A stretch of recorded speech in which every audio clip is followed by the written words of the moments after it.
Hi there everyone, James from Game More Solutions, and welcome to this video today. And now today's slightly different. We're still in the office, but we've got the whiteboard, and apologies for the glare off the light, but we've got the whiteboard and I want to take you through, especially if you're delivering a service to a customer or you're prospecting a customer and you're doing it online or over the phone, but more importantly if you're doing it online and if it's not truly face-to-face.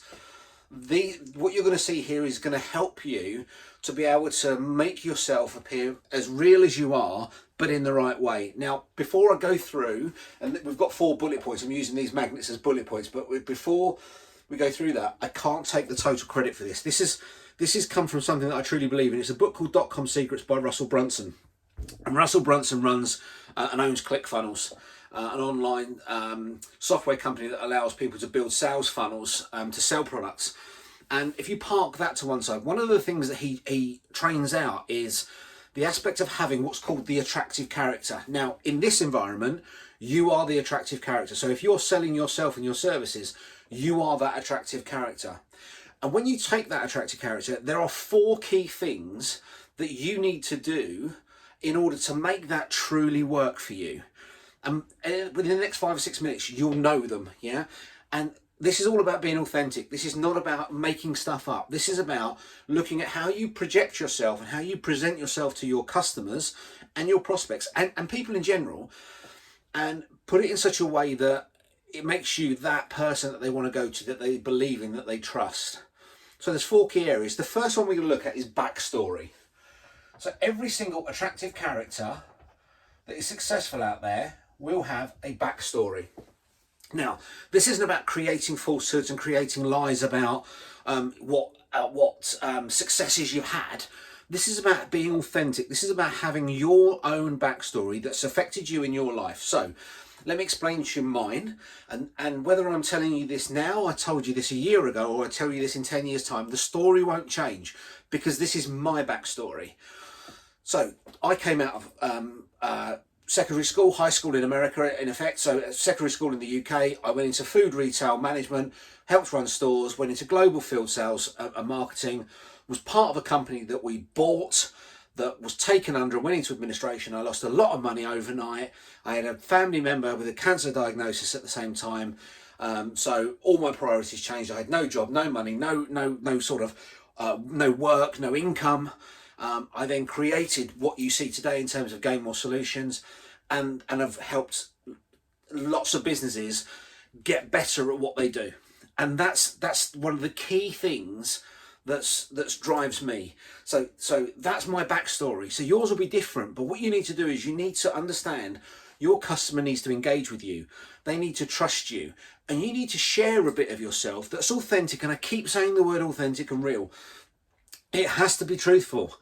They have to buy into you, because if you start telling them, oh, I was in this and then I had nothing and then I rags to riches story, they can go online and search. They'll search you on forums, they'll search you online, and they'll realise that you're actually not telling the truth. So be authentic, be real, tell the truth. That's the first thing.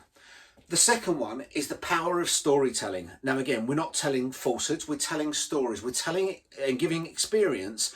But rather than say to someone, you need to do this, what you're actually doing is you're wrapping that you need to do this in a story that says, with a client just like you, I did this and we did this together and these were the results. Because if I just tell you to do something, you have no measure. You've just got me telling you to do it. You've got no sort of surround that to actually sit there and think, okay, there's some proof here. But if I tell you in a story and explain that what happened and there's a start, a middle and an end, it engages the audience into that a lot better, and they can understand it. So if you've been authentic with your backstory and you're telling them your successes and your ability to help them, and you're wrapping it up in a story, and you're talking what's called parables, without being religious as such, it's telling the story, you're able to then engage with them so they can actually get to understand what it is you've achieved and how it relates directly to them. Yeah, it makes it personal. The third one is a really hard one to do. And it's a hard one for a lot of people to do. And that's where you have to reveal your flaws. You have to have flaws. When I say flaws, it's errors in your character and things that you've not been perfect at. The reason being is if I had a backstory like I've told you, if I told you all the things in parables and you engaged, and I told you that everything was perfect in everything I did, there is that air of doubt, that lack of trust, that how can everything be perfect? Okay? And it's, again, we go back, it's being authentic, but it's having that principle that you're not perfect. Because the minute you appear perfect to your audience, they won't feel that they are perfect in trying to achieve what you're trying to help them with. And therefore, the difference between you and them is massive. And they can't see that. They can't see that they are going to be as perfect as you. But if you have flaws, they know that you're not perfect. They know that you've made mistakes. You've created errors. It's cost you money. Yeah, you've gone through and felt that pain. Yeah, you're not perfect. They can engage with you better. Yeah, there's a greater element of trust there. The final one is a challenge, and it's something that makes people very, very uneasy, but it's really important. An audience, a customer wants some direction, wants some affirmation. They want some certainty, and certainty sometimes from a coach, an expert. It needs to take a side. It needs to take a stand. The easiest way I can explain this to me is if you think about someone like Piers Morgan. Piers Morgan is a very, very successful, like him or not, very successful. Donald Trump, very successful. But one thing that they do is they create polarity. They have a viewpoint, like it or not, they have a viewpoint and they stand by it. The one thing neither of them are is vanilla. They're not beige, they're not sat in the middle. Yeah, they actually have a viewpoint on stuff, and they cause the audience to engage with them.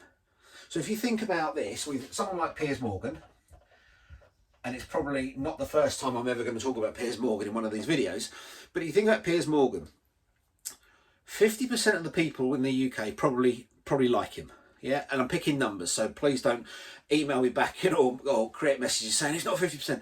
50% don't like him. 25, but they follow him. 50% of the population like him and they follow him. 25% of the population, yeah, don't really care, don't really like him, yeah, don't follow him. 25% of the population don't like him, but they still follow him.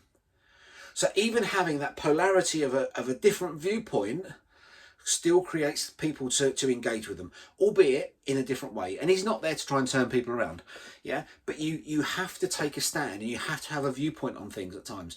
And it doesn't mean you have to be completely one side or the other all the time. But on matters that are related to you and what you do, yeah, you need to decide where you stand on that and have the situation that says, actually, this is my opinion and I stick by it, yeah, and create that air of polarity, yeah. Hopefully, that's all made sense. And when you're trying to present yourself out to the audience that you're talking to online or even face to face, especially if you're in like big seminars and you're talking to an audience of 400 or 500 people, and that you're trying to get them to follow you or engage with you or even buy from you, you need to have the backstory. It needs to be realistic, it needs to be authentic, and it needs to tell them the salient points that's relatable to the audience. Yeah, if the audience is not interested in the fact that you were at a high school diploma, yeah, don't tell them. Yeah, but if it adds value because you got there from nowhere, then add it in. Talking stories, yeah, give examples, but don't just give an example. Make it real, make it pertinent to the audience so that they can relate to it, engage with it, and take it forward. Don't be perfect, yeah. Explain to your audience that actually I don't get this right all the time. This hasn't worked. I've made mistakes. I've lost money. Yeah, I'm in a situation where I've told you my backstory. We haven't done parables, but I would if I was coaching with you. Revealed my flaws. Yeah, I was part of a business that went bust. Yeah, I learnt loads out of that. Yeah, both in terms of how to run a business properly and also how to trust people around me. And use polarity for the benefit of you. Yeah, you don't have to be a shock jock. You don't have to be a Piers Morgan, but have an opinion. Yeah, as long as it's founded and you stick to it and you don't bounce from things, have an opinion.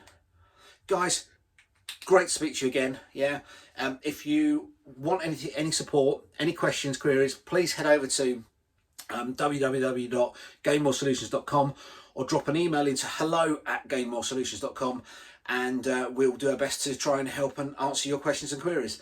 I look forward to speaking to you on the next video.